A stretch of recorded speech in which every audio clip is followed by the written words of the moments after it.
भगवान का दोस्त। शिक्षाप्रद कहानी। संतोष एक मिडिल क्लास फैमिली का आदमी था।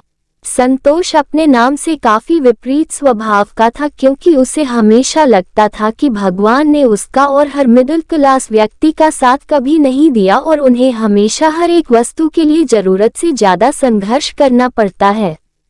संतोष अक्सर ही श्रीमंत लोगों का ऐशौम और उनके पास कीमती चीजें देखकर विचलित हो जाया करता था और उसके मन में भगवान के खिलाफ और भावना प्रबल हो जाती थी।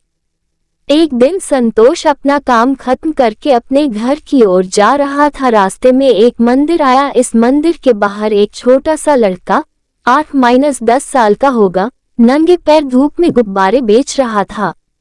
उसके हाव भाव और बॉडी लैंग्वेज से साफ पता चल रहा था कि कड़ी धूप में तपते हुए रास्ते पर उसके पैर जल रहे हैं।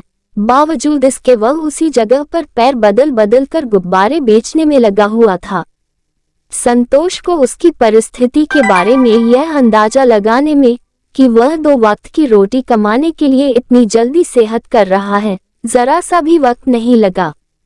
इतनी ज्यादा लाचारी में भी ना ही यह बच्चा भीख मांग रहा है, न ही अपने पैरों को बचाने के लिए जूते चप्पल चुरा रहा है। ये सोचकर उस बच्चे के प्रति उसको आदर की भावना आई। संतोष दौड़ा दौड़ा नजदीकी जूतों की दुकान में गया और वहां से उस बच्चे के लिए नए जूते खरीदकर उस बच्चे के पास आया और उससे नए जूते पहनने के लिए कहा। नए जूते देखकर उस मासूम बच्चे की आंखों पर और चेहरे पर एक अजब सी चमक आ गई। बच्चे ने संतोष से वह जूते दिए और उन्हें तुरंत पहन लिए और मुस्कुराते हुए संतोष को धन्यवाद कहा और साथ में उससे एक सवाल पूछा कि क्या मैं आपसे एक सवाल कर सकता हूं? अगर आप उसका सच सच जवाब दे तो। हाँ हाँ पूछो, मैं जरूर जवाब दूंगा, संतोष कहा। बच्चा बोला, आप भगवान हैं ना? संतोष के चेहरे के हाव भाव बदल गए। उसने तुरंत कहा, नहीं नहीं, मैं भगवान नहीं और ना ही बनना चाहता हूँ। तब तो आप जरूर भगवान के बहुत अच्छे मित्र होंगे। तभी तो मेरी प्रार्थना, जो मैं कई दिनों से भगवान को कर रहा था कि भगवान मुझे जूते दिला दो, क्योंकि मेरे पैर बहुत जलते हैं, उन्होंने सुन ली और आपको जूते लेकर मेरे पास भेज दिया।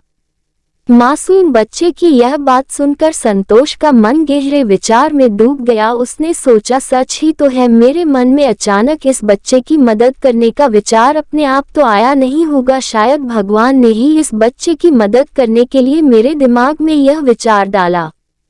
और वैसे भी हम कितने भी चीजें इकट्ठा कर ले, उन्हें हम साथ में लेकर तो जा नहीं सकते। भगवान ने हमें 2 रास्ते दिए हैं, या तो एक इकट्ठा करो और उन्हें यही छोड़कर जाओ, या 2 जरूरतमंदों को बांट दो। इस छोटे से प्रसंग ने संतोष को जैसे आत्मज्ञान दे दिया। उसने उस मासूम बच्चे की तरफ देखकर मुस्कुराया और बोला, हाँ मैं भगवान का ही मित्र हूँ और उन्होंने ही मुझे भेजा है तुम्हें ये जूते देने के लिए।